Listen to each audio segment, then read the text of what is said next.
Assalamu alaikum and welcome back to Howza Life, the show where we give you an inside look into our lives here in the Holy City of Qom. This is my husband, Muzaffer Syeda. And this is my wife, Sayyida Fatima Ali. And it's been a really long while where we have filmed, I don't know, 2-3 months? 2 months? I don't know how long it's been. I think 2 months. It's been 2 months. Okay, so I think we should give them a quick breakdown of what's been going on. So number one, classes have started again. Yes. Crazy. Absolutely crazy. Our friends have given birth to twins. And one of our really close friends have given birth to twins. And so big congratulations to them. God bless you. And they had the twins in Qom as well. Yes. So they've been staying at our place and we've been helping them. Allahu Akbar, Allahu Akbar.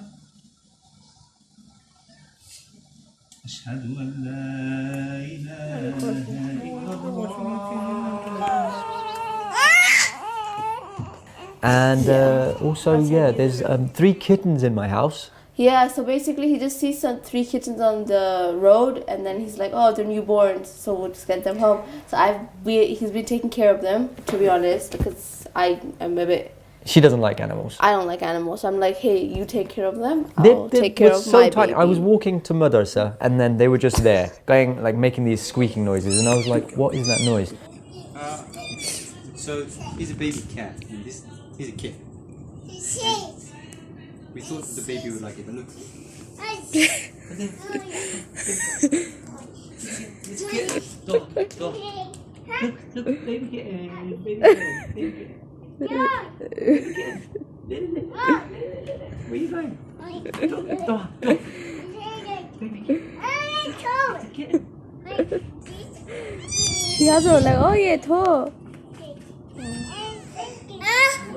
So I'm walking and I see these kittens on the floor. They're burning in the sun. There's no mother around. And the so newborns. And then literally the umbilical cord was still on them. So I'm like, okay, I just moved them out of the light and into the shade, and I was like, okay, I'll come back here after 2 hours. If they're still here, like after my classes have ended, then I'm going to need to take them home because they're going to die here. They were still there. They were still there, and there was no mother in sight, and they were dying. And we didn't tell them the most... of course. So we've moved into our new house, alhamdulillah. But we're going to show you that in the next episode. Yeah, we'll show you how it looks, how it all happened, why we moved, and everything, inshallah. Inshallah. So for now, we've been busy in the commemorations of the month of Muharram and Safar, up until Arbaeen time. And how does the city feel in Muharram time, Sayyida? We say in every Howza Life every year. It's my 3rd year now. I can't believe it now. It's just like as soon as Muharram starts, the atmosphere and the environment is so dark that you feel Muharram. And we're on our way to the And we just came out of our house, and if you look down the street, there's already people commemorating. Yeah.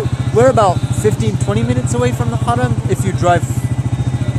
Yeah, if you drive, it's about 15-20 minute drive. But even this part of the city, I wasn't expecting it. We're in Niruga. Black flags, and they changed the green flags to the black flags, the Haram flags changed, the street flags changed, everything is black. The nights feel darker. Yeah, and everybody just having their own processions and just doing some noha. And then they give teas on the streets by putting on a noha just for sawab, just for what is sawab in English? Divine reward. Yeah, as for a reward, and that's all they're doing. Alhamdulillah, that's what we see as soon as Muharram start. So it's breakfast time for us. This is what happens in the summertime. Anyway, it's brunch. Yeah, brunch. Because it's Muharram and we stay up late. And who often cooks breakfast / lunch, Sayyida? Both of us. Their days. Right, yeah, we have our days. So anyway, today was my day. When you feel like English breakfast, it's him. I just want people to know that classes haven't started yet. So it's morning time. It's the day of Ashura, and we can hear this. It's just down the street.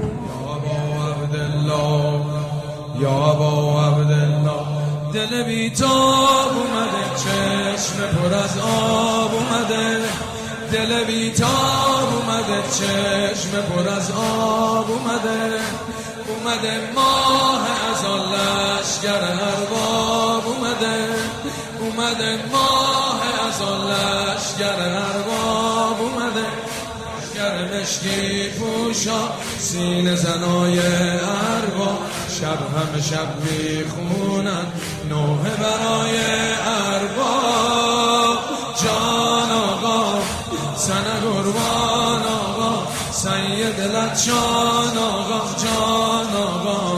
سن قربان آقا سید لط جان آقا سن قربان آقا. Where did we go? So, when you're in Qom, there are a lot of places. I mean, there are like hundreds of places you can go.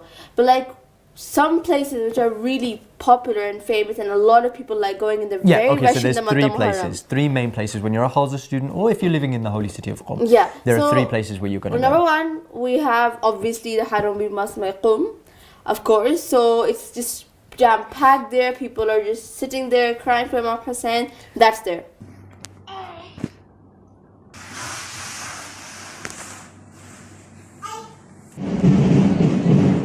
It's now 1:30 a.m. and the Haram is completely packed. It's full of people. They have so much energy. I have never seen people who have this much energy. Like, subhanallah.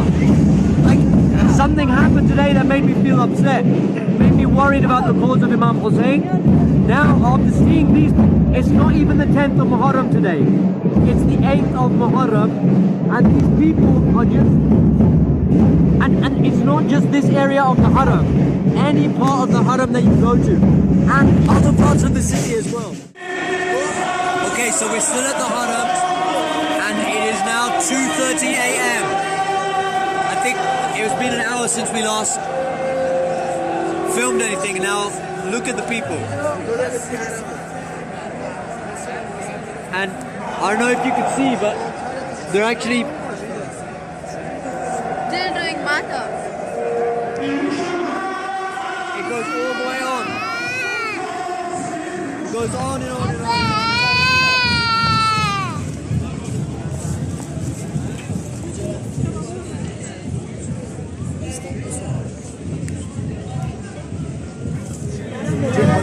So we're at the Haram right now, and it's the night of the 9th of Muharram, and it's the Shohada of Hazrat Abbas, and we just came to the Haram and we hear people reciting Dua in Urdu.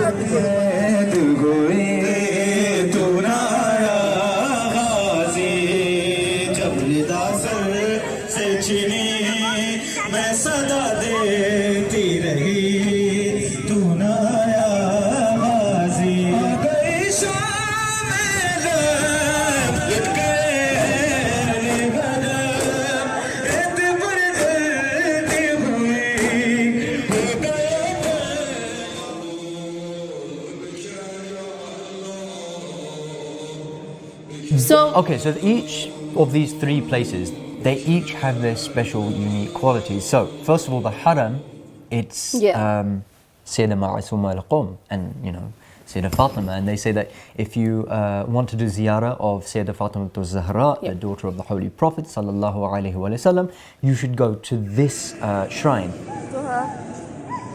Doha, why are you taking Baba's glasses? Doha, give Baba his glasses back. Don't give Baba his glasses back. Then we have Masjid Jamkaran. The Jamkaran is nice because like it's open space and there's a lot of space. You can sit. People like bring their carpets, and Iranians like sit on the floor. And they even sleep there. A lot of Iranians. Yeah. So in Jamkaran, what was nice is they have the same thing in the Haram as well. Yeah, but Haram because like they have this huge screen. A huge screen, right? So if you're not inside the actual place where they're reciting, you can actually sit outside and watch. Yeah. And then Jamkaran is special also because it has a direct correlation with Imam al-Hujjah al-Qa'im al-Mahdi, the 12th Imam. When you go there, you feel this connection to Imam Zaman. You give him your condolences. Yeah. Because there's no like as such shrine or something. It's just a masjid. And you can just sit there and just pray there and do your dua. This is the way Iranians recite the Nohas. So different. Ours is more of like beating of the chest, right? This is more like wording and they say and then they beat their chest. But they are beating their chest. No, but you know ours continuously. Right. They take a break, they do it. This is probably going to go on for another half an hour, maybe. I've heard it goes on really long. Now, I just wanted to point this out. Do you remember when we went to Jamkaran and this time something special happened? What? So, a lot of you might be aware that when you go to Jamkaran, there is a well. Oh, that one. Right, so there's this phenomenon. Yeah, obviously But we let's did go that. into it. Obviously Imam Zaman listens to us, but whatever we say. But We were praying for guidance and there was the a whole sheikh. well thing, we're like writing it down and then putting in the well. So we were just walking past the well, and then there's this old sheikh, this old guy. He's saying, "Do you want to listen to this story, the well story?" He's standing there with a table and a stall, and he's like, Yeah. and he's like, gather round, and he starts and then he explaining. explains the whole well story. روایات اهل بیت رو داریم همه جا هم میشه این کار انجام بدید فقط مربوط به چاه جمکران نمیشه علت اینکه اینجا معروف شده اینه که اینجا قدیما یه چاه آبی بوده اونایی که روایت را بلد بودن با دل و نیت و اعتقاد پاک نامه انداختن حاجت گرفتن چاه معروف شد چاه که حاجت نداد The dear scholar who was right there, he was just explaining, and I'm really glad he did because I've always had this thought in my mind. Basically, there's a well at the back of Jamkaran Masjid, and the well, lots of people actually go there and they write letters and they put these letters into the well with the intention of the letter reaching Imam al-Hujjah, Imam al-Zaman, Imam al-Mahdi, the 12th Imam. But the scholar was just explaining that actually this is a fallacy. The well behind us there's no difference between this well and other wells. That's the first thing that he said. Second thing that he said is, the well is actually dry. There's no water. When you put your letter into the well, it doesn't go anywhere except for the ground below. And what happens is, after a little while, people come, the people who have volunteered at the masjid, they just gather all those up. They don't read any of them. They're not allowed to read them. They gather them all and they put them into pure flowing water. It is a belief among Shia Muslims that putting letters into pure flowing water, like a river, with the intention of it going to Imam Zaman, it will be answered, inshallah. But the point is that امام هم احتیاجی ندارن دونه دونه برگا رو بخونن امام میدونن شما براشون نامه نوشتید چی هم نوشتید کجا انداختید حتی اگه ما نامه هم ننوشتیم طوری نمیشه ما میتونیم با امام گفتگو کنیم میتونیم با امام ارتباط قلبی برقرار کنیم عربی و فارسی و انگلیسی هم فرقی نمیکنه. It's just amazing when you enter into these places, whether it's the Haram, whether it's Jamkaran. Oh, and the third place is Golzar Shohada, which is like That is a beautiful place. It's like this huge graveyard where it's specific for those who have become shaheed. Yeah, and just when you sit there, war. it just makes you cry. It makes you feel emotional. You Subhanallah. start feeling teary and then, and then Gulzar Shohada also has a very special, unique quality because you are literally sitting among the graves of those who have given their lives for the sake of the revolution. The Islamic revolution is nothing but a continuation of the revolution which was begun by Imam Hussein in Karbala. And these people testified with their blood that every land is Karbala and every day is Ashura.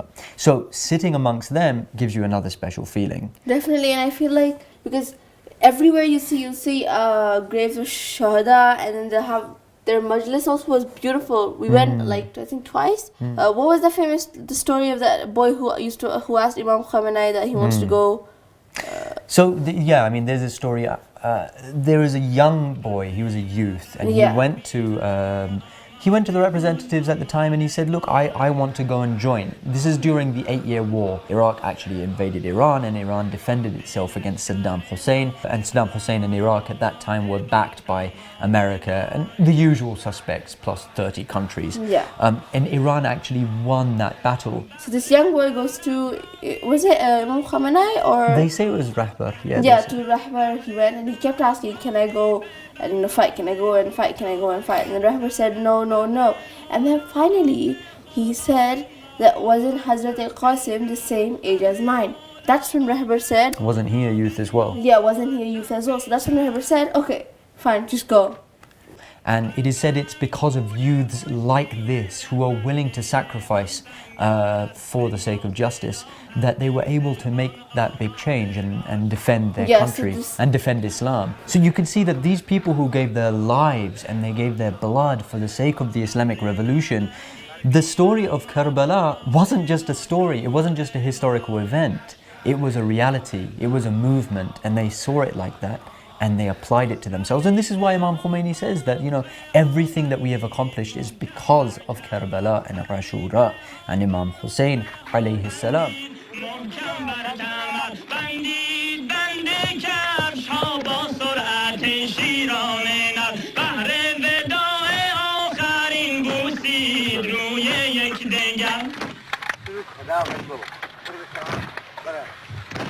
Allah به کربلا میرسه به کربلا روی با هم سنگران آماده باش آماده باش آماده باش آماده باش بهر نبردی بی From my wife Sayyida Fatima Ali, From my husband Muzaffer Syeda, we bid you Assalamu alaikum wa rahmatullahi wa barakatuh. دایی شدم دعای مادرم بوده منم امام رضایی شدم